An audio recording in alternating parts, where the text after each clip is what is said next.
Ya estamos en vivo. Muy buenas a todos, bienvenidos a Revisionismo y Geopolítica. Y bueno, pues como ya están viendo, estamos de lujo en esta ocasión. Tenemos un invitadazo, Jorge Santa Cruz, eh, periodista, columnista de varios medios de comunicación. Muchos de ustedes lo conocerán por el programa Detrás,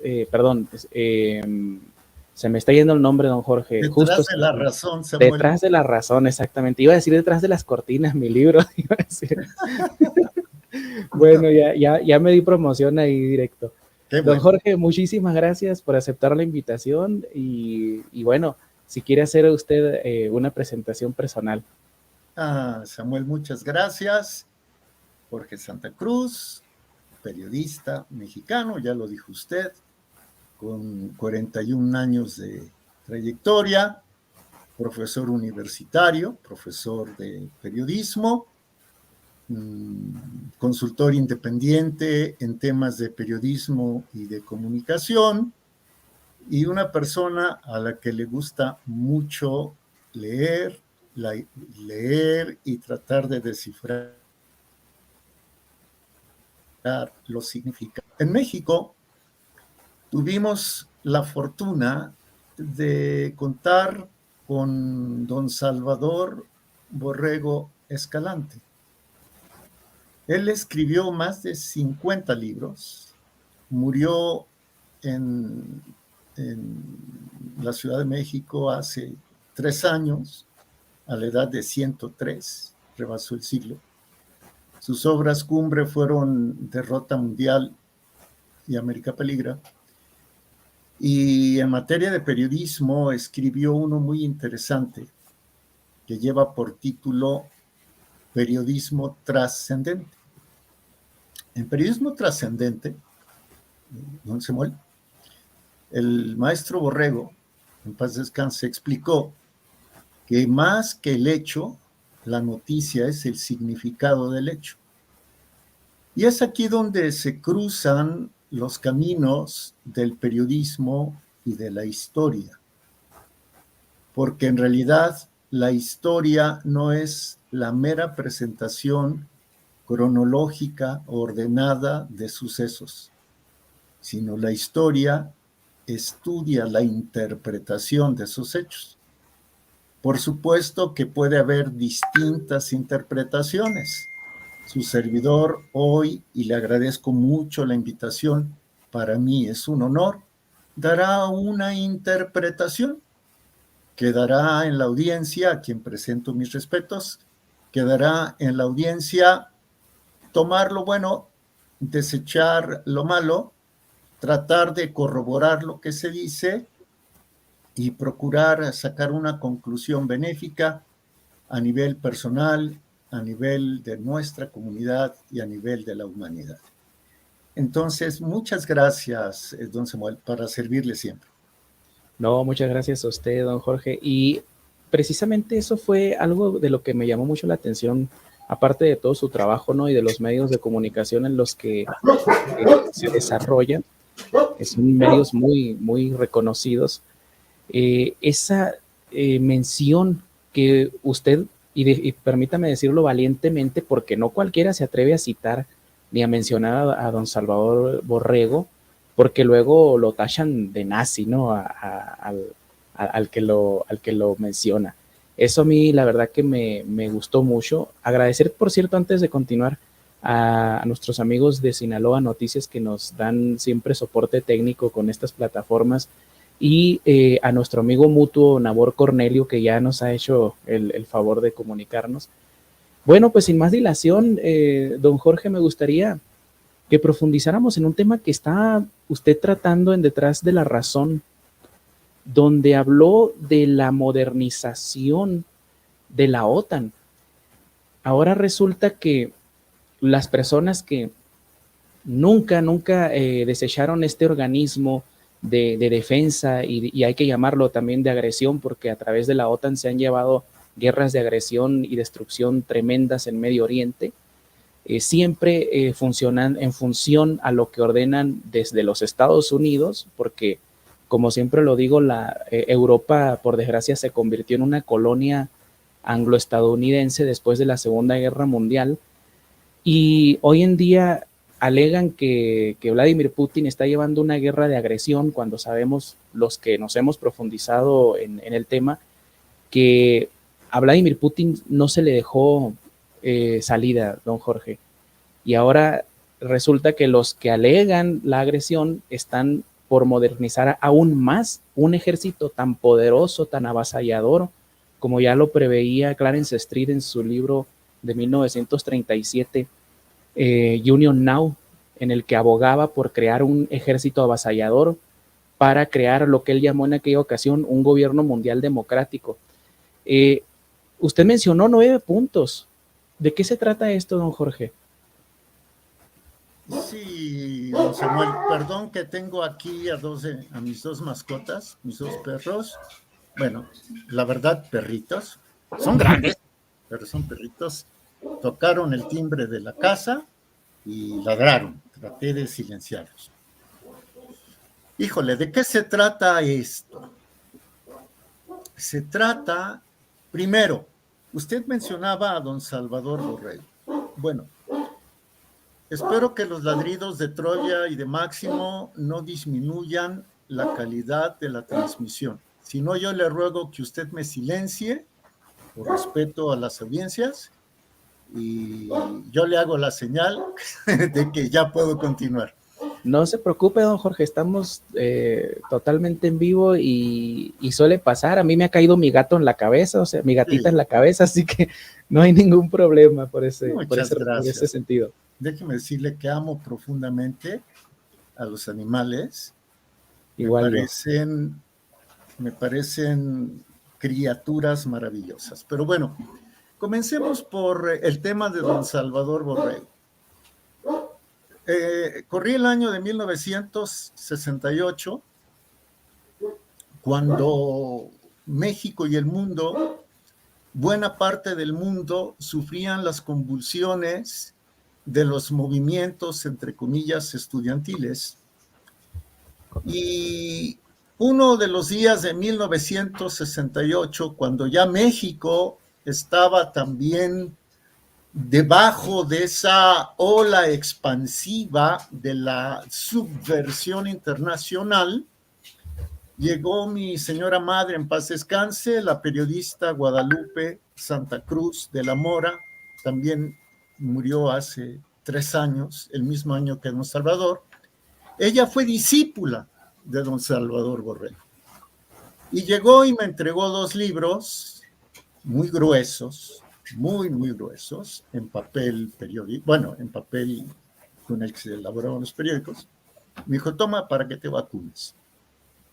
Y vi en esos libros que se daban muchos datos que, me atrevo a decir, no han sido refutados por lo precisos que son, que sí han sido calificados y vilipendiados, pero que no han sido desmentidos por ninguna fuerza política o intelectual, en la que se hablaba de que había grupos élites que se ponían de acuerdo o a veces reñían entre sí, pero que tenían como propósito establecer un gobierno mundial. Un gobierno mundial de claro signo anticristiano. Es decir, de claro signo anticatólico. Y de ahí me comenzó a interesar el tema. Tuve la oportunidad de conversar varias veces con don Salvador y sin que yo fuera, perdón por hablar en primera persona, un discípulo directo, pues sí abrevé del conocimiento que él fue poniendo al alcance de sus lectores. Ahora, pasando al tema del gobierno mundial. En efecto, hay cúpulas, hay élites que tienen métodos diferentes, pero que persiguen los mismos objetivos. Me podrían decir que eso suena raro, que eso suena increíble, Pero miren, remontémonos al año de 1917, ubiquémonos en lo que era el Imperio Ruso, la Rusia, la enorme Rusia, y veamos cómo había, entre otras, dos facciones que buscaban lo mismo: derrocar al zar e instaurar un gobierno comunista. Estas dos facciones fueron la facción menchevique, que era la facción más política que violenta, y la facción bolchevique, que era más violenta que política. Finalmente, los que lograron derrotar al zar e instaurar la dictadura comunista fueron los bolcheviques. Lo mismo sucede con las élites. Hoy tenemos, por ejemplo, una élite que propugna el globalismo, que pugna por el globalismo, por un gobierno mundial basado sobre todo en la privatización de todas las economías, en la subordinación de los políticos nacionales, de los gobiernos nacionales, a esa globalización económica que también tiende a ser una globalización ideológica basada en el concepto de los derechos humanos, concepto que emanó de la revolución masónica, de la Revolución Francesa de 1789, y que a su vez tuvo su origen o tomó muchos de los conceptos del surgimiento de la secta de los Iluminados de Baviera, que surgieron oficialmente el 1 de mayo de 1776 en los bosques bávaros, ¿no? Esta es la facción globalista que pretende distorsionar, desdibujar las nacionalidades mediante las migraciones desordenadas, que pretende quitar las libertades individuales vía la educación, contenidos unificados, vía la economía y las finanzas. Todo debe pasar por las líneas del Internet y debe dejar huella, de tal suerte que los gobiernos y los jefes de los gobiernos, o sea, los globalistas, sepan cuánto recibe una persona, cuánto gasta, en qué gasta, etcétera, vía la instauración de una religión mundial y vía, por supuesto, la instalación de un gobierno mundial. Por el otro lado, don Samuel, la otra facción, estaríamos hablando de que la facción globalista podría tener similitud con en este momento, con la facción bolchevique, que era de choque, violenta, etcétera. En la facción globalista están Soros y Rothschild, por ejemplo, y a Soros se le asocia mucho con las revoluciones de colores, la revolución del Maidán, el golpe de Estado que costó al gobierno, valga la expresión, que costó el gobierno a Yanukovych, que era prorruso, en fin, que promueve la despenalización del consumo de drogas, la agenda lésbico-gay, etcétera. Y del otro lado, ahora se muestra como una facción no violenta, aunque ha sido violenta, la facción que promueve el control de los gobiernos vía la instalación de regímenes que se identifican con el evangelismo, con el protestantismo, que a su vez tiene nexos con la antigua interpretación, con la interpretación talmúdica la Torá, ¿no? Para no darle demasiadas vueltas, los globalistas están inconformes con el tipo de gobierno evangélico sionista que prevalece en Israel y quieren tumbarlo para tener a Israel como el eje, como el centro de toda la onda expansiva de control global. Y por el otro lado, los evangélicos sionistas, entre los que figuran Kissinger, y digo figuran de manera visible, ¿sí? Kissinger, los Rockefeller, los Trump. Bueno, esta élite lo que persigue es controlar a las naciones vía el protestantismo, que a su vez se subordina a la ideología del sionismo expansionista israelí. Las dos facciones tienen su punto central de interés en Israel, porque saben que desde Israel pueden influir no solo en Asia Central, no solo en Asia Occidental, en Asia Oriental, sino que Israel es suficientemente fuerte como para, mediante sus lobbies, dirigir las políticas de los demás países. Resumo, estamos en este momento en Occidente, vamos a hablar de Occidente, estamos en este momento en una fase de discrepancia fuerte entre las dos facciones. ¿Cuál de las facciones es la que tiene el control de la Organización del Tratado del Atlántico Norte, la OTAN? La facción globalista, la que tiene como cabezas visibles a los Soros, los Rothschild, los Clinton, los Obama, los Biden, Kamala Harris, etc. Ellos son los que tienen el control de.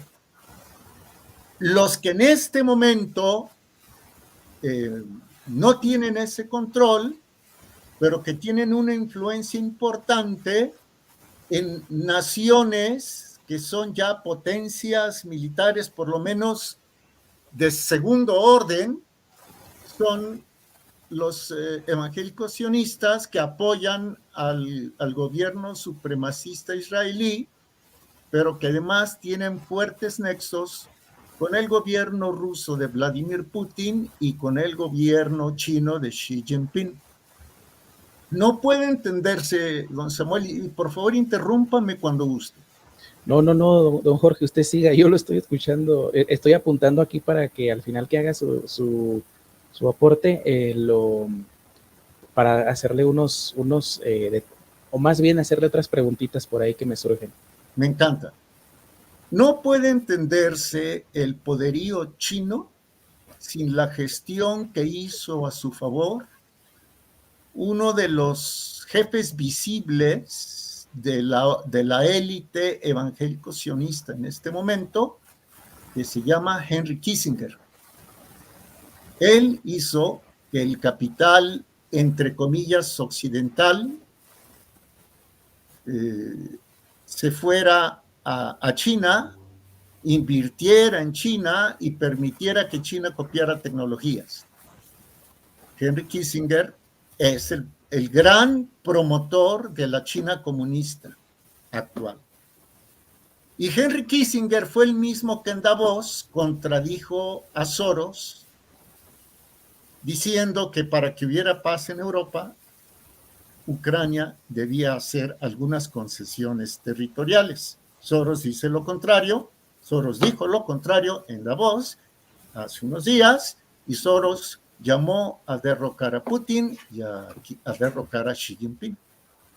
Entonces, y con esto concluyo, la OTAN anunció para el día 29 y 30 de este mes una reunión cumbre en la que va a discutir su agenda OTAN 2030. Es- a esto quería llegar, don Jorge, nada más que mientras iba haciendo su disertación, me fueron surgiendo muchas cuestiones y creo que tenemos mucho en común en este pensamiento y por eso mencionaba al principio que no cualquiera combina el revisionismo con el análisis internacional y la geopolítica y se atreve a decir abiertamente de dónde emana el poder. No es un poder que se inventó ayer. Aquí, por eso aprovechaba mientras usted hablaba de poner estas placas de una conferencia que di hace, no recuerdo, hace unos meses, pero para que vean que lo que dice don Jorge no es algo que se sacó de un blog extremista, racista, lo que sea, supremacista, sino que los propios diarios han ido documentando esto. Todo esto, don Jorge, es lo que le cuento que le voy a mandar al final, los recortes y los diarios de dónde puede sacarse todo esto. Vean ustedes cómo las publicaciones que se hacían, voy a ir a esta, es la más interesante. Esta salió en el año 1951. Fuera de grabación le mencionaba que Winston Churchill al final de la Segunda Guerra Mundial, bueno, en sí 5 años después del final de la Segunda Guerra Mundial, en Copenhague, Dinamarca, ante 5,000 líderes de distintas naciones, dijo, tenemos que crear un gobierno mundial con un nuevo orden mundial todopoderoso y autoritario. Estas palabras ya las hemos citado en otras ocasiones en nuestros programas. Quien quiera, como siempre, le ofrezco el recorte para que lo pueda leer completamente. Pero fíjese que un año después, por ahí, pues la idea salió, ¿no? Creemos un gobierno mundial para que no vuelva a suceder una supuesta guerra mundial, ¿no? Pero al año siguiente, como que desde Israel levantan la manita y dicen, oye, como que nosotros tenemos un modelo que puede servir para un gobierno mundial. Este es un diario hebreo, ¿eh? No es un diario antinación, antijudío, antisionista, perdón, sí, antisionista, etcétera, sino que es un diario, es el Jewish Telegraphic, ¿sí? De 1951. Y dice, ¿puede Israel servir como un modelo para desarrollar un gobierno mundial? O sea, esto, y otras veces lo he dicho, ¿no? Si fuera un meme, es como cuando tú niegas que los protocolos de los sabios de Sion son verdaderos, pero tus propios diarios cometen la pifia de dejarte en evidencia, ¿no? Otra cosa que me surge, don Jorge, ayer mientras lo escuchaba, porque volví a escuchar su programa, me llamó mucho la atención una frase que en Occidente parece que es pecado que se pronuncie. Primero, creo que muchos analistas, y con mucho respeto lo digo, ¿no? Muchos analistas que asisten al programa Detrás de la Razón, que es un programa muy bueno que siempre he dicho, mejoró mucho cuando dejó de depender de Hispan TV, porque en Hispan TV y el propio conductor Roberto de la Madrid lo dijo, me obligaban a meter propaganda. Ahora estamos independientes y créame, mejoró muchísimo el canal.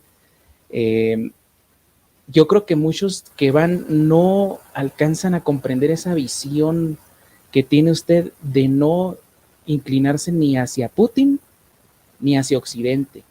Muchas personas preguntan, bueno, don Jorge es pro Putin o pro Estados Unidos. Y la respuesta yo creo que, bueno, me atrevo a responder por usted si me lo permite, es ¿por qué tendría que ser don Jorge pro Putin o pro Occidente si él es analista? Esto es en lo que se convierte un analista cuando pasa a ser propagandista, es cuando ya empiezan a ser como unas personas por ahí bueno, como un personaje mexicano también muy, muy bueno, pero que se autodefine como el mejor analista de Hispanoamérica. La verdad, yo lo único que he escuchado decirlo es a él, ¿no? No voy a decir el nombre, pero creo que no se comprende mucho la posición de un analista serio como usted, que no llega a un programa y dice Putin es el salvador del mundo, ni dice Putin es el Hitler del momento, ¿no? Y me sorprendió mucho cuando usted dijo, cuando le pregunta Roberto de la Madrid, ¿cómo definirías a Zelensky? Y usted dijo directamente como un dictador sanguinario. Esto es un pecado en Occidente, don Jorge, decirlo, y usted se atrevió. Está muteado, don Jorge. Permítame, está muteado, Ya. no sé por qué. Ah, ya, ahí está. Tal vez fui yo sin querer. Tal vez fui sin querer. Bueno, mire, varias cuestiones. Una, cuando se habla o un servidor habla de sionismo, me refiero a una ideología que no necesariamente practica toda la comunidad judía. O sea, Biden lo dijo, perdón que lo interrumpa, ¿no? Biden lo dijo en un video. No necesitas ser judío para ser sionista. exactamente. Entonces, no estamos hablando de personas de cultura, de ascendencia, de religión judía.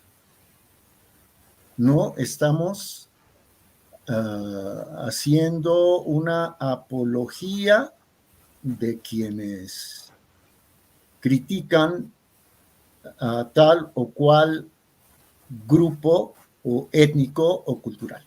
O sea, no es un planteamiento antisemita, que también los árabes son semitas, una buena parte de ellos.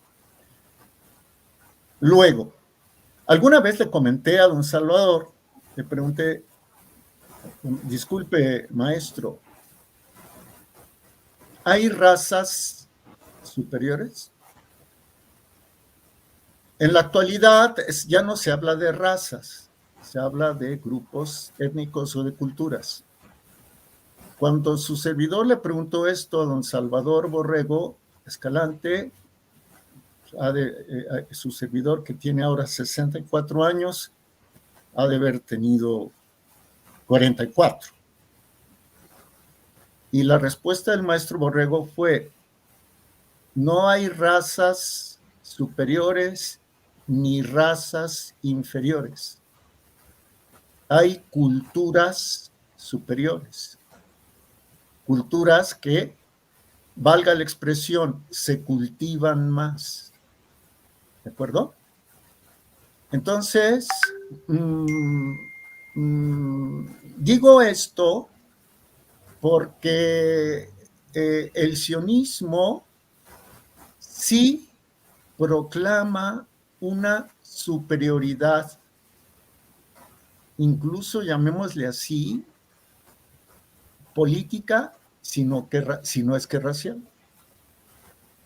La ley del Estado Nacional Judío que promovió Netanyahu y que está a la vista de todos, contempla que hay dos tipos de personas.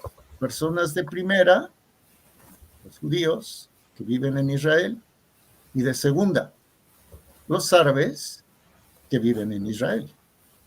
Allí hay un supremacismo. Bueno, luego, su servidor cree, me puede decir, es que usted ha leído a Borrego, sí, claro. Y he leído también a quienes tienen puntos de vista completamente diferentes. Porque una persona que se considere pensadora crítica tiene que ver una versión y la otra. Tiene que ver un significado parcial, otro significado parcial, un significado parcial más, y de la suma de todos los significados parciales debe tratar de encontrar el significado único, genérico, universal, el que explica a todos los significados parciales. Yo les puedo mostrar que en biblioteca hay mucha literatura. Lástima que no me puedo parar, pero no quiero darle espalda al público, pero hay literatura anticoncentracionaria, ¿no? Si me permiten, no sé si me pueda cubrir, estimado Samuel, para que yo no le dé la espalda al público. A ver. Ahí estamos. Listo. Yo también voy a aprovechar de acomodar mi silla, se me está bajando.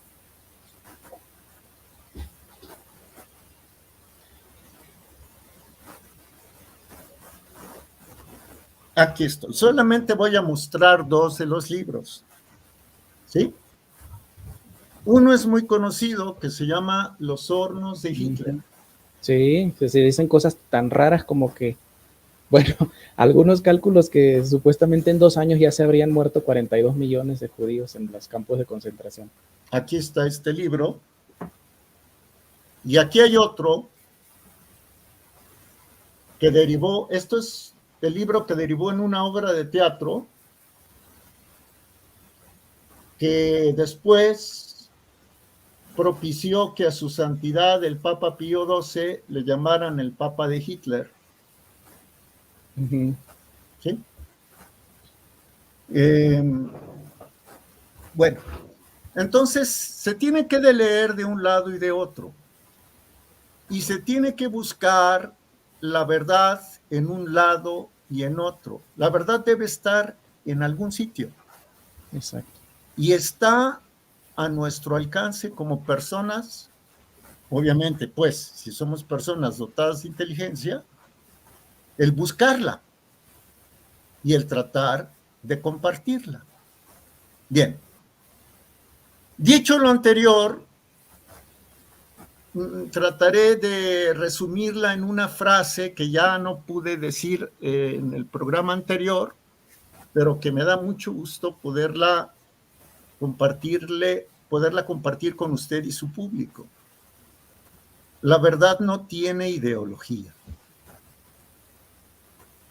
Muy buena frase, don Jorge. Yo creo que en ese sentido estamos totalmente de acuerdo. Mientras iba haciendo su disertación, me acordaba de personas como Jacques de Maillet, Francis Parker Yockey, que decía que la historia hay que estudiarla de una forma orgánica, ¿no? O sea, no es ni blanco ni negro, sino la combinación de ambas. En ese sentido, yo estoy perfectamente en concordancia de que debemos ser hegelianos en ese sentido, de incluso ir a las fuentes de los que por ahí, por ideologías o por lo que sea, alguna persona puede considerar enemigo, ¿no? Y uno de esas prácticas nos lleva al documento que nos convoca hoy, ¿no? Que es este documento de la modernización de la OTAN, con la cual se alcanzaría, bueno, de por sí ya se había alcanzado parcialmente, ¿no?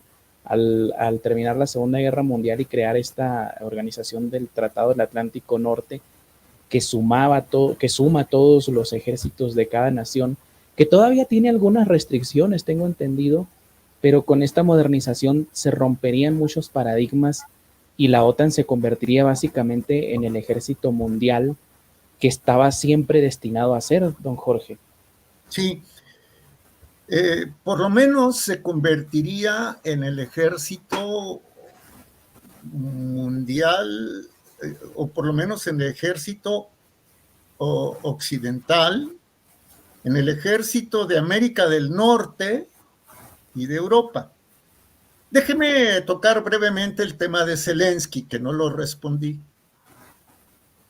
En la Organización de Naciones Unidas ha documentado que el gobierno de Ucrania ha asesinado a por lo menos 14,000 personas civiles en el Donbass. La región del Donbass es la región este de Ucrania,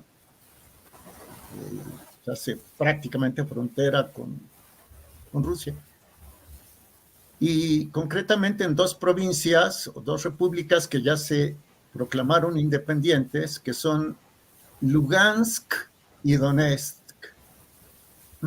14,000 personas. El gobierno de Ucrania dice que ha abatido a terroristas.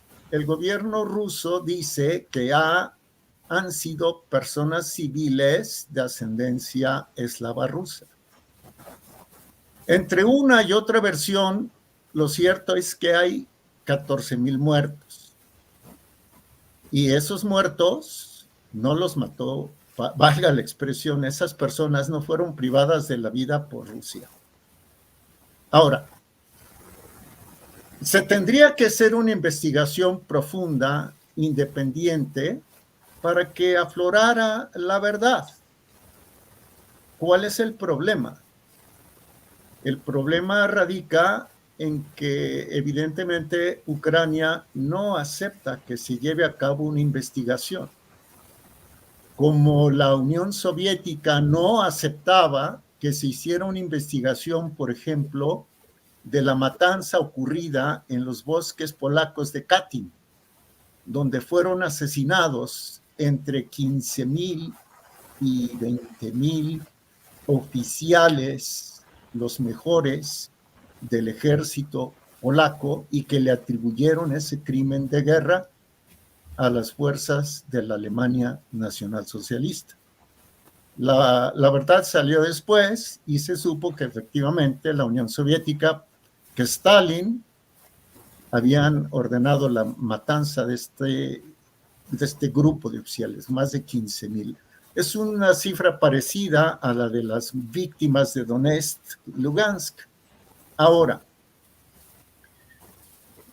Putin, como su servidor lo ha dicho, Putin tiene razón, entre otras cosas, en dos. Una, en 1990, un año antes de que se disolviera la Unión Soviética, Occidente prometió a Gorbachov, el último dictador soviético, que la OTAN se mantendría en sus fronteras de 1990 y que no crecería hacia la zona de seguridad nacional de la entonces Unión Soviética, que después se convertiría en la Federación de Rusia como cabeza de la Comunidad de Estados Independientes. Se lo prometieron en 1990. El 9 de febrero de 1990 se lo prometió el secretario de Estado de los Estados Unidos, James Baker III. Otra cuestión. Putin tiene razón en que Ucrania no debe tener armamento nuclear, porque entonces Ucrania pondría en riesgo la seguridad de Rusia. Y esto hay que reconocerlo. Ahora, los países de la OTAN están tratando de salvar el escollo de Ucrania con una integración más o menos proyectada de Suecia y de Finlandia, que pudieran adherirse a la OTAN y en donde pudieran instalar misiles de corto, mediano y de largo alcance. Aquí la cuestión, don Samuel, radica en lo siguiente. Bueno, pero ¿por qué hay esta discrepancia con Putin? Si Putin forma parte de alguna manera de las élites, sí, pero Putin no está respondiendo a los intereses de la élite globalista que está alineada en la Unión Europea, el Consejo de Europa, la Organización para la Seguridad y Cooperación Europea, en la Organización del Tratado del Atlántico Norte. Rusia está jugando, valga la expresión, Rusia se desempeña como uno de los protagonistas, pero de la otra alianza, la alianza entre los propios rusos y la China comunista. Y recordemos que como promotor del crecimiento de la China comunista está Kissinger. Entonces, por eso se dio el enfrentamiento en Davos entre Soros y Kissinger. En el fondo de todo, el globalismo al estilo Soros desea hacerse con Israel para desde ahí propagar toda su ideología de gobierno mundial. Kissinger y sus aliados, que son las cabezas visibles, por su parte quieren mantener el control de Israel. ¿Por qué? Porque mediante la alineación del protestantismo, de diversos movimientos que no son católicos, puede ir permeando en las naciones y tomar el control de esas naciones vía políticos como Jair Bolsonaro en Brasil o como Donald Trump en Estados Unidos en su momento. Y si todavía esto llegara a parecer confuso, me voy a atrever a dar una información, o bueno, mejor dicho, una reflexión que me parece irrebatible. Efectivamente, Putin se ha opuesto a las revoluciones de colores sorosianas. Y en la alianza que firmó con China comunista el 4 de febrero de este año, cuando comenzaron los Juegos Olímpicos de invierno, Rusia y China se manifestaron en contra de las revoluciones de colores. Y dentro de las revoluciones de colores cabe el ingrediente terrorista. Recuerden ustedes, el mismo Trump lo denunció y está en redes la información, como por ejemplo demócratas como Obama o como Hillary Clinton promovieron movimientos terroristas como los que castigan a Siria. Y ahí quiero tocar base en el tema de Siria. Me pueden decir, es que Putin ha protegido a Siria, y su servidor les dirá, por supuesto que sí. Y en ese sentido, Putin ha puesto una barrera contra los intentos globalistas de hacerse con el control de Siria. Pero aquí viene un hecho que me quedé reflexionándolo luego de una entrevista con el general mexicano, general de división diplomado de Estado Mayor en retiro, Roberto Vadillo Martínez. Está público, está en internet. ¿Quién me dijo? Jorge, sí, Putin defiende a Siria, pero Putin contiene la reacción de Siria contra Israel. ¿A qué se lo atribuye eso? Hicieron los puntos suspensivos. ¿A qué se atribuye? A que Putin, como en su momento en la Casa Blanca lo fue Trump, son aliados del evangelismo sionista que está enquistado en Israel. ¿Sí me explico? Sí. Y más aún, aquí va otro hecho que me suena increíble. ¿Ha escuchado usted acciones de que Rusia tome acciones efectivas o de que China tome acciones efectivas en contra de la población palestina sacrificada? No. ¿O que China lo haga? No. Entonces, sí vemos que son dos élites que persiguen lo mismo. Alguna vez le pregunté a don Salvador, ¿y por qué pasa esto? Y la respuesta de don Salvador fue, es que son como las mafias. Se pelean entre sí, pero tienen objetivos en común. Es decir, van a diferente velocidad. A veces, la de Kissinger, etcétera, mete velocidad y se vuelve súper violenta. Y la otra se vuelve pasiva. Ahora, la que es violenta, es la atlantista. Y esta, la de Kissinger, se vuelve hasta cierto punto pasiva. Pero, y aquí viene lo interesante, estimado Samuel, resulta que Xi Jinping, el presidente o el dictador chino, ya dijo que quiere colocar a su ejército como el más poderoso del mundo en el 2050. Y que quiere que su país sea la primera potencia mundial a mediados de siglo. Le preguntaría a usted y sobre todo a su audiencia, Xi, ¿con cuál de las dos facciones la está jugando? ¿Con cuál se alineó? ¿Con la de Soros o la de Kissinger? La respuesta sería con la de Kissinger.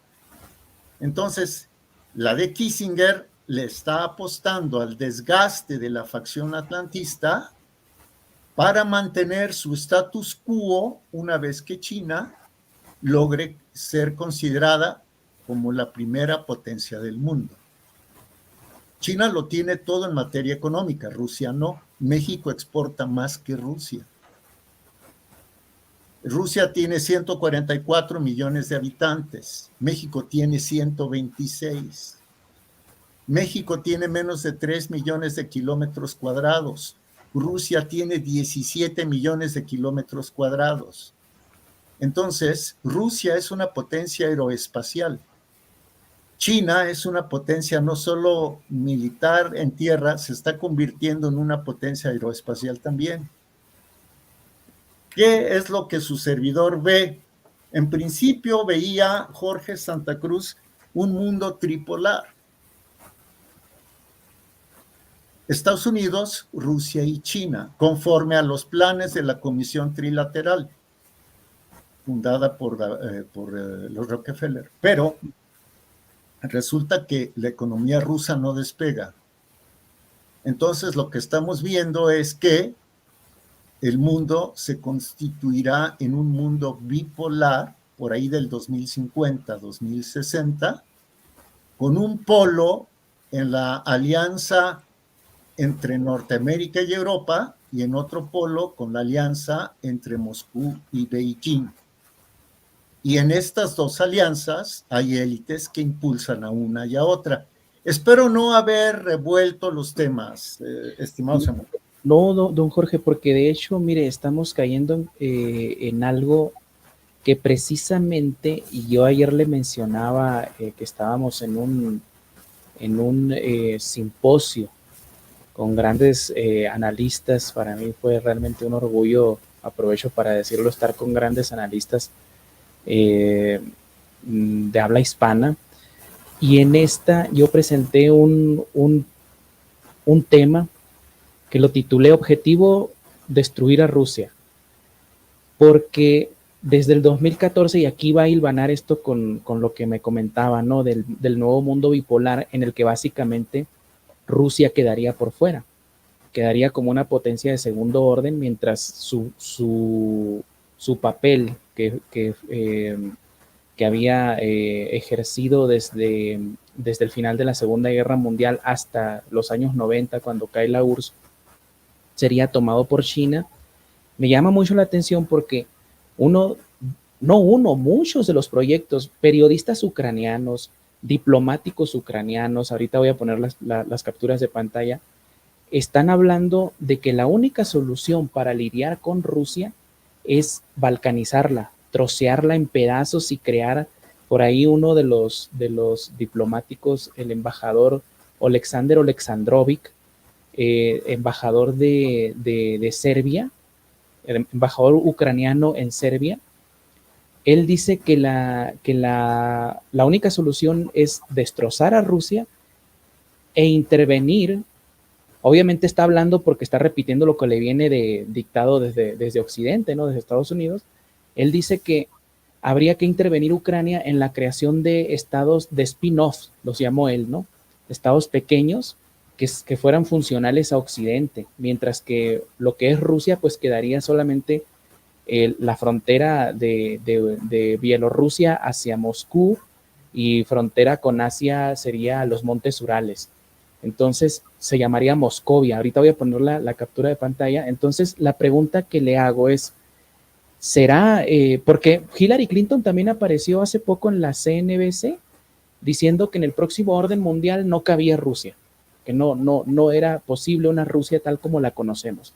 Entonces eso me hace pensar, y el comentario que usted nos hace, ¿acaso China tomaría el lugar de Rusia y estaría gustosa de que se partiera? ¿Le conviene a China que se parta Rusia?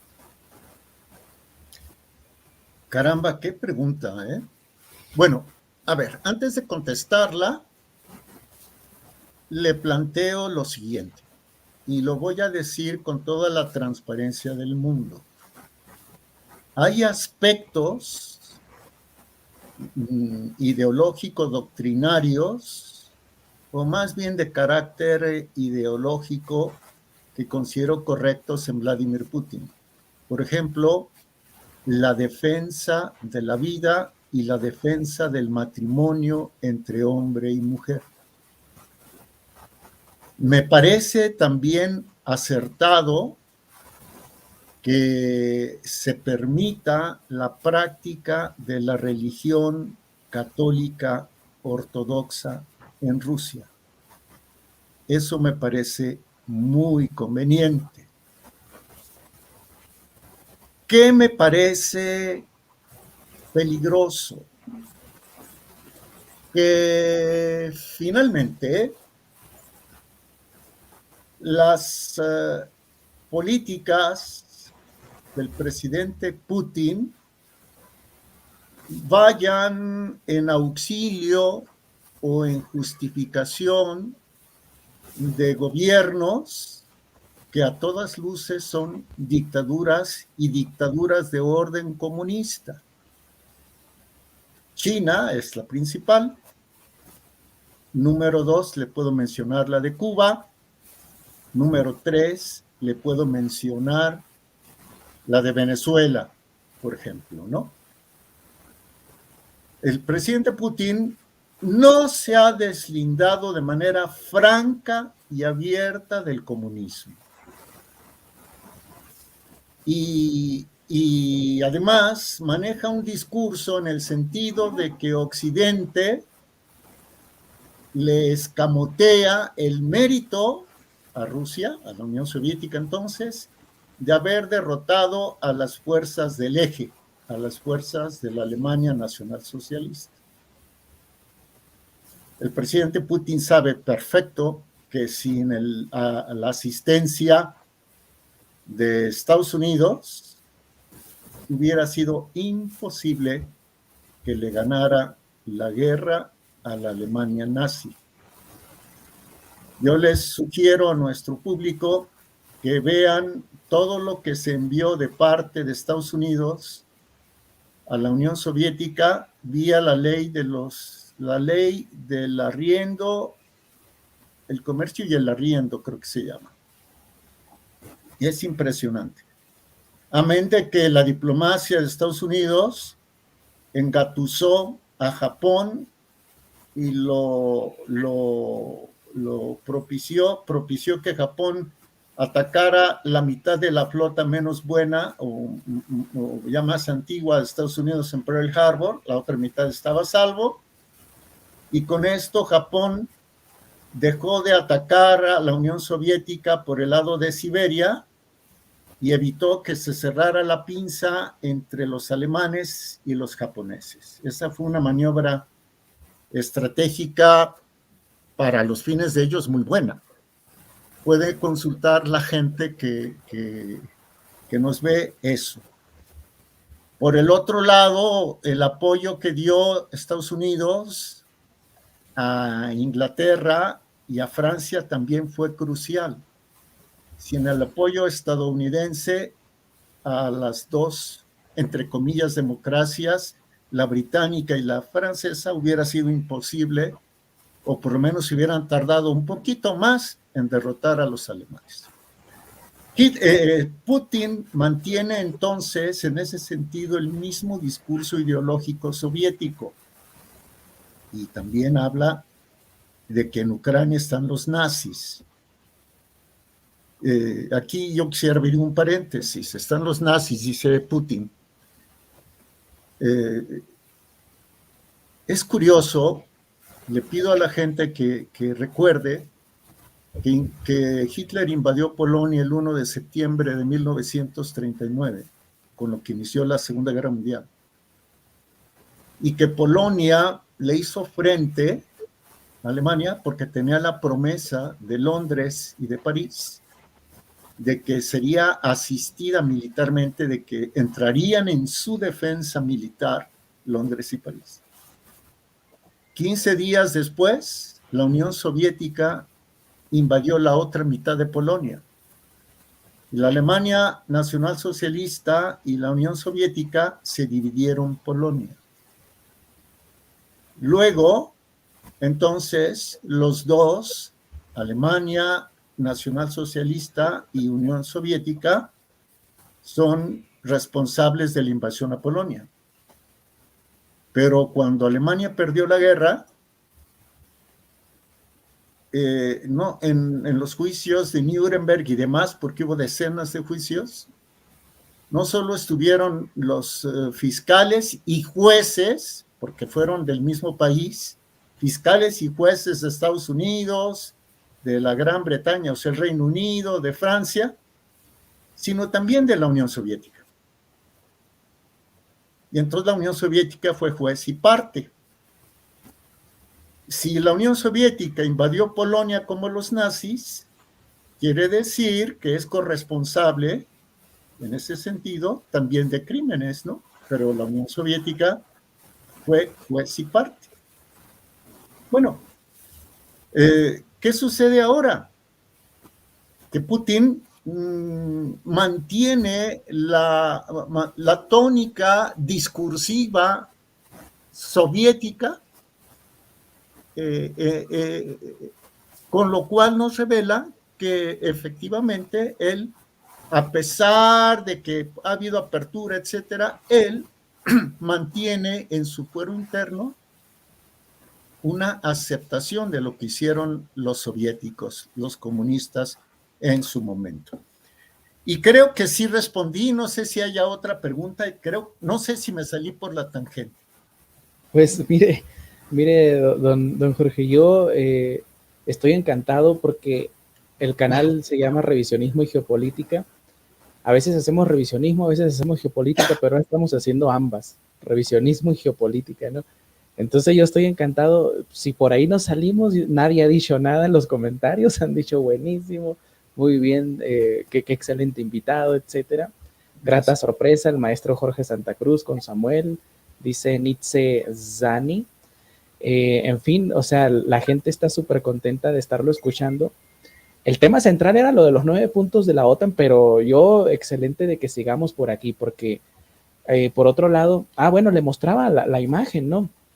Se la vuelvo a mostrar. Un segundito, verá. La voy a poner en pantalla completa, porque de todos los artículos que mostramos, de todas las capturas de pantalla que mostramos, una de las más interesantes es sin duda esta, ¿no? Un artículo que publica el 3 de septiembre del 2014 Dmytro Shishchenko. Yo ayer me hacía la pregunta en el simposio, ¿quién fue el agresor? Porque esto apareció inmediatamente después de que empieza la revolución del Euromaidán, mejor dicho.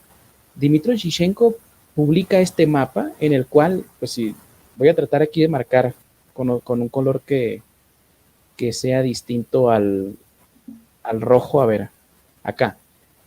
La frontera de Rusia con Finlandia vendría siendo esta línea roja verde que estoy poniendo.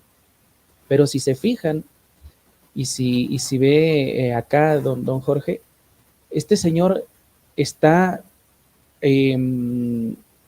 proponiendo que Finlandia se anexe toda esta parte, el istmo de Karelia, lo que vendría siendo el principado se me fue el nombre, pero donde nació Moscú, ¿no? Pero si nos fijamos también acá, Lituania se quedaría con el Oblast de Kaliningrado, que para mí, en mi opinión, pues debería regresar a Alemania, pero ya sería un sueño muy difícil porque tendríamos una tercera guerra mundial con Alemania, ¿no? Pero Kaliningrado, que solía ser Königsberg, según Dmytro Shishchenko, que es un vocero de la élite ucraniana, está proponiendo eso, ¿no? Que a Lituania se le entregue Kaliningrado. Bielorrusia crecería un poco a costa de Rusia hacia el este. Ucrania se convertiría en todo esto. Esto es lo que quiero que observen, ¿no? Cómo tomaría parte del Cáucaso, Ucrania. Y el resto de republiquetas, porque hay que llamarles así, porque es lo que pretenden crear una serie de repúblicas fáciles de controlar, se llamarían Caucasia. La parte azul sería Moscovia, y esto es lo que le mencionaba. Acá dice China. Entonces a China supuestamente se le entregaría toda esta parte, es decir, casi desde los montes Urales hacia el este, hacia el Océano Pacífico, y esto se le entregaría, o sea, la columna o la cadena de islas las islas Kuriles y la isla Sajalín, que es esta que vemos aquí, la voy a marcar, esta, que solía ser mitad y mitad, mitad de Japón y mitad de Rusia, pasarían pues a ser parte todas de Japón. Entonces, yo creo que está muy atractivo, don Jorge, el pastel que se quieren repartir todas estas personas, ¿no? Sí. Mire, caigo en la cuenta, qué interesante explicación. Caigo en la cuenta de que no respondí a su pregunta anterior. ¿Querrían los atlantistas o los globalistas la desmembración de Rusia? Dije una barbaridad. ¿El desmembramiento de Rusia? Sí. ¿Por qué? Por sus enormes recursos naturales. Rusia, junto con Ucrania, está considerada como el granero del mundo. Entonces, eso es dinero. Eso es ganancia. Y acuérdense que de este lado les encanta el dinero. Bueno, también del otro lado, ¿no? Rusia tiene una enorme riqueza en materia de gas y petróleo que todavía seguirá vigente algunos años. Imagínense lo que el control de esa riqueza representaría para la clase atlantista, para la élite atlantista. ¿Sí? Ahora, eso, por ese lado, considero que sí quieren desmembrar a Rusia. Por otro lado, el factor religioso, aunque ya no es el catolicismo preconciliar, porque ese ya, el catolicismo hasta Pío XII se mantuvo consistente, se mantuvo incólume a pesar de las infiltraciones. Después del Concilio Vaticano II, el catolicismo se volvió pro religión universal. En este año se supone debe quedar lista la casa de Abraham, cerca de Abu Dhabi, con una mezquita, una sinagoga y un templo católico. Y Francisco va en esa dirección. Pero Rusia conserva la tradición católica ortodoxa y los atlantistas o los globalistas, voy a dejar de decir atlantistas porque pareciera ser aficionados al equipo de fútbol Atlante. Los globalistas son enemigos del catolicismo. También por eso quisieran el desmembramiento de Rusia. Por el lado de que si le entregaran una parte a la otra facción, mire usted, no creo que tengan pensado los Soros, los Rothschild, despojarse de la oportunidad de incidir en Asia Central y en Asia Occidental, entregándole la otra parte a China. Entonces, más bien lo que su servidor prevé son meras proyecciones.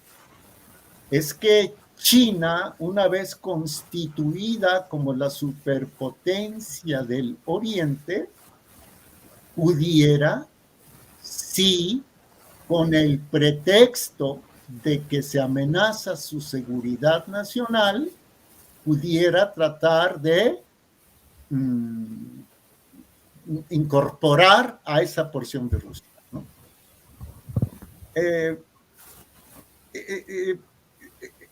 Todo reino dividido cae por sí mismo, dice el Evangelio. Y aquí estos reyes están divididos. Finalmente la soberbia los divide. Y aunque quieren lo mismo, en su soberbia habrán de perecer. Entonces, resumo, sí, el globalismo occidental quisiera desaparecer a Rusia, crear estados satélites, sí, ya lo hicieron después de la Primera Guerra Mundial, como rodearon a Alemania con estados satélite para impedir que se desarrollara, para tenerla cautiva. Ya lo hicieron después de la Segunda Guerra Mundial. Bueno, entregaron a la Unión Soviética más de 130 millones de personas, no sé, Bulgaria, Hungría, etcétera, ¿no? Y por el otro lado, hay un factor que me representa una incógnita, el factor chino. ¿Por qué? Porque el pueblo chino se considera a sí mismo un pueblo elegido. Y entonces aquí su servidor piensa que esa concepción tan arraigada pudiera en un momento dado desparramarse hacia otras partes donde por ahí andan las ideologías o la ideología del pueblo elegido también. Y eso podría representar un choque de civilizaciones, no al estilo de Samuel Huntington, pero sí en un nuevo estilo. Entonces estamos viendo el quiebre de la historia, estimado Samuel. Muy, muy interesante, don Jorge. Aquí mostraba lo que decía, porque ese muy, muy de pasada, como lo dijo, como a Alemania se le rodeó después de la Segunda Guerra Mundial con estados satélites, pues sí, exactamente, ¿no? Fue como una especie de doctrina de la contención, pero dirigida a Alemania, ¿no? Como se le, con todos estos repúblicas, ¿no? Que se le rodea al gran enemigo continental de los británicos, al que ejerciendo una geopolítica soñada para Halford Mackinder, o bueno, más bien temida por Halford Mackinder, porque Halford Mackinder había hecho su predicción o su teoría del Harlan pensando en que Gran Bretaña tenía que tomar una estrategia de solución contra ese poder continental de Rusia, pero lo que temían básicamente era, y ellos lo decían directamente, que se creara este llamado eje Berlín-Moscú. Entonces, al rodear, a encarcelar, de hecho, yo esta parte es una presentación que hice hace unos días, básicamente a Alemania se le pone tras las rejas con estas potencias, ¿no? Y obviamente con Kaliningrado, ¿no? Pero se evita a la vez. Y cómo hoy en día, don Jorge, estuvo a punto, y todavía está sobre la mesa, yo creo, el llegar a construir este eje Berlín-Moscú con el proyecto del Nord Stream, el Nord Stream 1 y el 2, el 1 y el 2. Esto es lo que realmente se estaba jugando en el dominio mundial, básicamente, don Jorge. Considero que sí, coincido con usted ampliamente. Usted hablaba hace un rato del Oblast de Kaliningrado.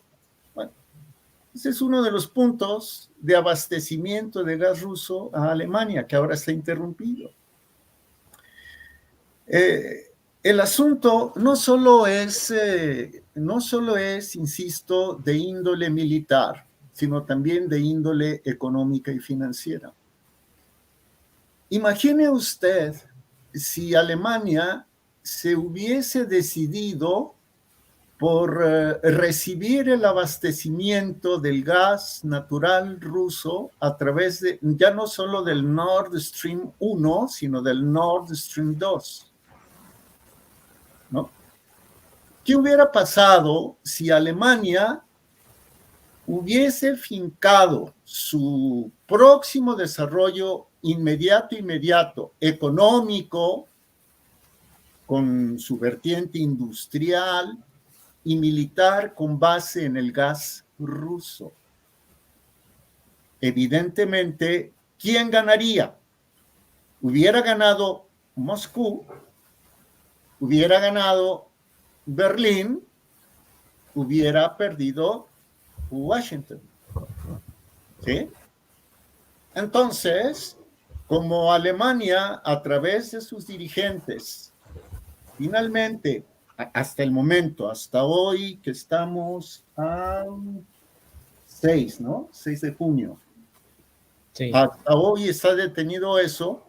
¿Cuál fue, entre comillas, el premio que le ofrecieron los globalistas al gobierno alemán? Invierte 100,000 millones de euros en los próximos meses, en los próximos años, para convertir al ejército alemán en el principal de Europa. Se impidió la creación de un eje Berlín-Moscú, como usted lo señala, con todo el tino. Don Jorge, permítame aquí hacerle o ampliarle la pregunta. Desde 1945 Alemania había estado, pues así como la pusimos hace rato con la imagen, ¿no?, encarcelada. O sea, el ejército alemán había sido desmantelado, las deudas que acarreaba desde la Primera Guerra Mundial no las pudo pagar hasta el 2010, y hoy se está dando este paso tan extremo, diría yo, de volver a rearmar al enemigo histórico, al que hizo al que desde la visión occidental hizo la Primera Guerra Mundial porque se levantó de mal humor un día y porque eran muy malos según Hollywood. Luego llegó Hitler, el engendro del mal, como dice Hollywood también, y algunos autores prestigiosos, pero ahora se les olvida eso y lo vuelven a hacer. ¿Qué intención? Yo sé que no se pueden dar respuestas tajantes, ¿no? Pero, ¿qué prevé usted o qué ve en eso, en ese movimiento de Occidente, de rearmar a Alemania como usted lo está diciendo? Sí. Voy a referir 3 principios lógicos fundamentales para tratar después de ellos, a partir de ellos, fundamentar mi respuesta. El primer principio filosófico es el principio de identidad. Toda idea es igual a sí misma. Y este descubrimiento se lo debemos a Parménides de Elea, pues por lo menos 3 siglos antes del nacimiento de nuestro Señor Jesucristo. El principio del ser. El principio de identidad es: toda idea es igual a sí misma. Nacionalsocialismo es igual a nacionalsocialismo. Comunismo es igual a comunismo. Liberalismo es igual a liberalismo. Verdad es igual a verdad. Integridad es igual a integridad. Mentira es igual a mentira. Derivado de este principio de identidad viene el principio de contradicción. El principio de contradicción dice que si un juicio afirma una cosa y la niega al mismo tiempo, uno de los 2 juicios es falso. Ejemplo, el nacionalsocialismo es igual al nacionalsocialismo. El nacionalsocialismo es diferente al nacionalsocialismo. ¿En cuál de los 2 postulados encontramos la contradicción? En el segundo. Ahora viene el principio de tercero excluido.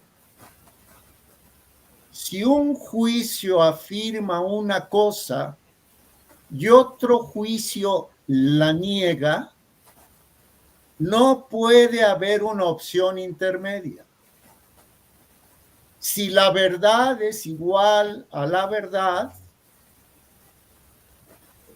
si la verdad es diferente a la mentira, no puede haber media verdad igual a media mentira, porque la verdad es la verdad y la mentira es la mentira. Ahora, voy a tratar de contestar a su cuestionamiento. Muy comedidos todos. Lo agradezco mucho. Si el globalismo es antinazi, y si Alemania sigue siendo nazi, el globalismo, en consecuencia, por lo tanto, el globalismo, lo que menos le serviría para sus fines es fortalecer al enemigo ideológico. Por lo tanto, desde mi muy humilde punto de vista, la Alemania actual nada tiene que ver con la Alemania de Hitler de 1933 al 45 o con la Alemania que tuvo como Kaiser a Guillermo II y que fue la que perdió, entre comillas, que perdió la Primera Guerra Mundial, que fue llamada la Gran Guerra Europea. Directo. La actual Alemania de ninguna manera representa una contradicción ideológica para el globalismo. Por el contrario, el globalismo tiene el control de la actual Alemania y por eso la quiere utilizar ahora con todo su potencial económico, financiero y militar para contener a la Federación Rusa. Es así como su servidor lo ve. No sé si pude responder. Sí, y creo que por ahí iba, o sea, yo ya me imaginaba que me iba a responder esto, pero me interesaba mucho que lo explicara a la gente, que por cierto nos están viendo de toda Sudamérica y aquí nos acaba de decir alguien que nos está viendo desde Grecia, qué bueno, saludos hasta allá. Sí, exactamente, don Jorge, yo coincido, creo que Alemania después del final de la Segunda Guerra Mundial se convirtió en una colonia anglo-estadounidense. Y nada tiene que ver la Alemania nacionalsocialista, porque algunos inocentemente dijeron, parece que va a volver el nacionalismo alemán. No, no, como usted lo dice, no, Alemania se está utilizando como la punta de lanza del nuevo, incluso de este nuevo proyecto, ¿no? De la modernización de la OTAN, que yo creo que ya no lo vamos a poder profundizar, pero sí me encantaría, don Jorge, dejarle abierta la invitación para que nos explicara en qué consiste estos 9 puntos, o si gusta, si tiene tiempo, podemos empezar a dictarlos, si le apetece. Le agradezco mucho. Fíjese que fue el tema que traté de preparar. Digo, traté porque, bueno, es finalmente el público quien dice si está conforme o no. Le propondría que nos encontráramos próximamente con calma, para no dar tanta información y saturar a nuestra audiencia, bueno, nuestra, ¿eh? No, también es de usted ahora, Jorge. Saturar a su audiencia y lo podemos dedicar el programa a estos 9 puntos. La cumbre de la OTAN va a ser el 29 y el 30, hoy estamos a 6, será dentro de 23 días, entonces estamos perfectamente en tiempo. Me parece perfecto, le tomo la palabra. Y por el otro lado, Putin está en su derecho de tratar de convertir a Rusia en una potencia de primer orden. Yo le ruego al público, ¿me permite abrir una página de internet? Sí, claro, adelante. La mirada un poquito. Si ustedes ven, voy a desviar la mirada un poquito, porque quisiera cerrar con una cita de Nietzsche, este gran filósofo alemán del siglo XIX, finales del siglo XIX. Él escribió muchos libros.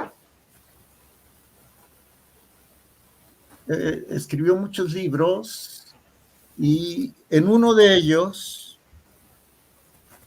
que se llama Más allá del bien y del mal, y voy a dar de dónde tomé la cita.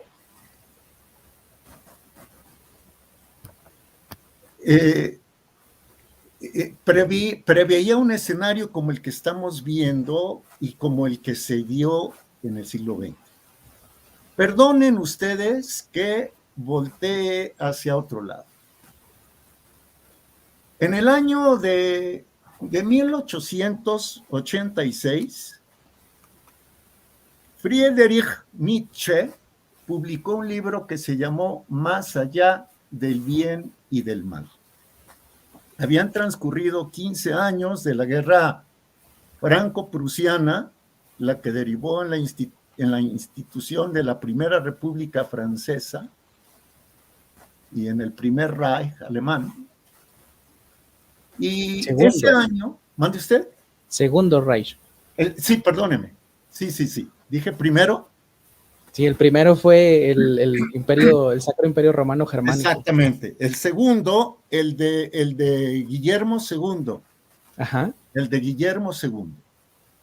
Gracias por la aportación. De nada. En ese año de 1871, Friedrich Nietzsche escribió lo siguiente: por eso se toca con la mano que hoy, 1886, es en Francia donde la voluntad está más enferma. Y Francia, siempre maestra en abstractivos, tan fatales como seductores, preséntanos como verdadera escuela y exposición del escepticismo todas sus galas, toda la superioridad de su cultura en Europa. La fuerza de voluntad está más acentuada en la Alemania del Norte. Es bastante mayor en Inglaterra por su flema. Y en España y Córcega por las duras cabezas de sus habitantes, sin hablar de Italia, que es demasiado joven para que pueda saberse lo que quiere o si quiere algo. Abro un paréntesis. Recuérdese que Italia en realidad se funda también en 1871. Y luego continúa Nietzsche, pero donde la voluntad está maravillosamente desarrollada es en el imperio del medio, o sea, el que está a la mitad, en el imperio del medio que une a Europa con Asia, es decir, en Rusia. Y agrega Nietzsche, allí la fuerza del querer, por largo tiempo contenida y acumulada, está aguardando la ocasión de descargarse, y el descargarse es entre comillas. No se sabe si en afirmaciones o en negaciones. No habrá necesidad de guerras o de complicaciones con la India para que Europa se vea libre y en el mayor peligro que le amenaza. Bastarán las revoluciones internas de aquel imperio, las revoluciones internas en Rusia. Y hablamos de que Nietzsche lo escribió en 1886. Su disgregación en pequeñas partes. ¿Le suena, estimado Samuel? Por supuesto que sí. Y sobre todo, la introducción del absurdo parlamentario, con obligación de leer la Gaceta. Y no lo digo porque lo desee, más desearía lo contrario. Más desearía que la amenaza rusa fuese en aumento para que Europa se pusiera en defensa, se uniera en una voluntad única, en una voluntad duradera, terrible, especial, la cual se fijase una meta de milenios, para que por fin la larga comedia de su división en estaditos de Europa y de las turbulencias dinásticas y democráticas cesara ya de una vez. Pasó el tiempo de la política menuda. El próximo siglo, escribió esto Nietzsche en 1886, el próximo siglo nos promete la lucha por el dominio del mundo, la necesidad de hacer política grande. Y efectivamente, el siglo XX fue el siglo por el dominio del mundo. Lo recomiendo leer Más allá del bien y del mal, editorial El Cid, editor, 2004, páginas 180, 181. Concluyo, estimado Samuel, y perdón que me haya alargado tanto y que cite textos. No se preocupe, no, nosotros encantados. Digo, es que hay veces que los textos dan seguridad y sobre todo permiten dar datos muy concretos. Samuel, si hay cierta reserva religiosa, católica, ortodoxa, no es en la Europa liberal sujeta al globalismo. Si hay cierta reserva religiosa, esa reserva está en Rusia. Putin tiene la gran oportunidad de dar el giro en la historia. No en balde, la Santísima Virgen en Fátima pidió que el Papa, en comunión con los obispos, y hablo de un verdadero Papa, consagrara Rusia a su Inmaculado Corazón.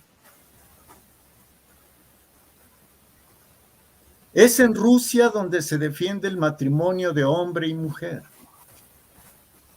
Es en Rusia donde se defiende a la familia. Esos valores pueden y deberían guiar la acción de Putin. Entiendo que debe haber ciertas negociaciones, pero si Putin lograra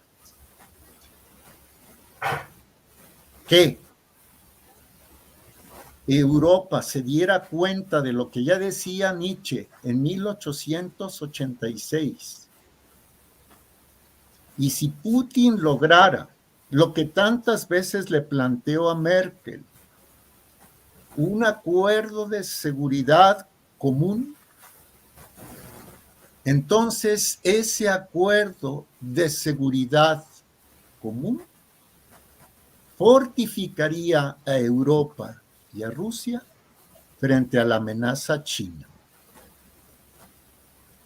Esa es mi muy modesta conclusión, Samuel.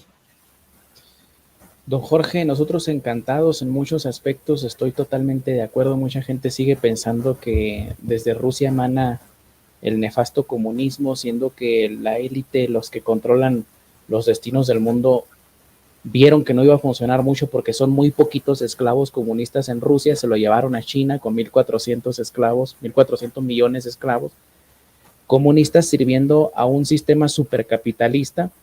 Yo hace unos años en una entrevista en un programa de radio en España lo llamé que el modelo del gobierno mundial sería una especie de comunismo capitalista.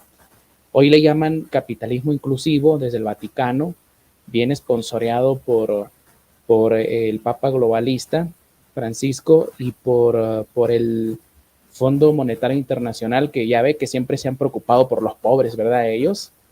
Espero que se entienda el sarcasmo. Pero bueno, don Jorge, qué claridad de Nietzsche para ver el destino del mundo que estamos pasando hoy. Qué claridad suya también de exponernos en 1 hora y media un tema que nos va a dejar muy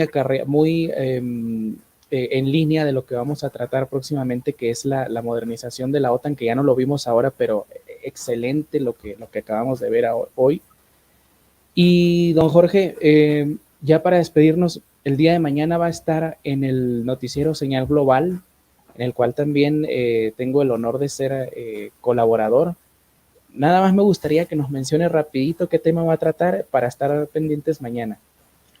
Sí, curiosamente va a ser un análisis muy somero de la agenda de la OTAN y que esto, estimado Samuel, en realidad lo que presagia es que el siguiente tramo del siglo XXI será un tramo de tensiones bélicas muy grandes, con un militarismo por el lado del atlantismo, con un militarismo del lado de China, y que quisiera que el señor Putin se despojara de sus atavíos soviéticos y que se diera cuenta que su papel estaría más a favor de los valores cristianos, dicho en el sentido original de la palabra, y que entonces cumpliría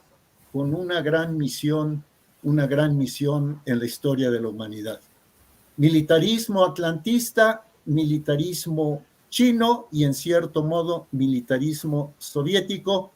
Se nos vienen 40, 50 años, ya su servidor no llegará, pero se vienen 40, 50 años de mucho ajetreo y quizá ya de la conclusión por el dominio del mundo. Decía Nietzsche que no sabía si Rusia se iba a descargar su poderío en bien o en el mal del mundo. Yo le sugiero y le pido al presidente Putin que el poder ruso lo descargue en afirmaciones, no en negaciones. Muchísimas gracias, don Jorge. Ya estaremos próximamente haciendo otro programa, si usted nos hace el honor, y estaremos tratando esa visión imperialista también, que también sale desde Rusia, sobre todo con este ideólogo Alexander Dugin, que todos son maquinderianos. A mí me han dicho, ¿usted está enamorado de Mackinder? No, estoy enamorado de la claridad que tuvo Halford Mackinder de delinear el mundo, de identificar las áreas de dominio, y hoy más que nunca se está poniendo en evidencia la claridad de Sir Halford Mackinder. Don Jorge, le agradezco mucho que haya estado con nosotros. Nos veremos ya en otra ocasión. Espero que sea muy pronto. Gracias a usted por recibirme, por su gentileza, por su comedimiento. Gracias al público. Y simplemente pongan en tela de juicio todo lo que Jorge Santa Cruz dijo. Duden de todo lo que Jorge Santa Cruz dijo y traten de comprobar todo lo que se dijo aquí. Si no hay comprobación, entonces hay engaño. Y si hay engaño, entonces hay que desconfiar de quien habla. Muchas gracias, Samuel. Hasta luego, nos veremos, don Jorge. Hasta muy pronto. Gracias.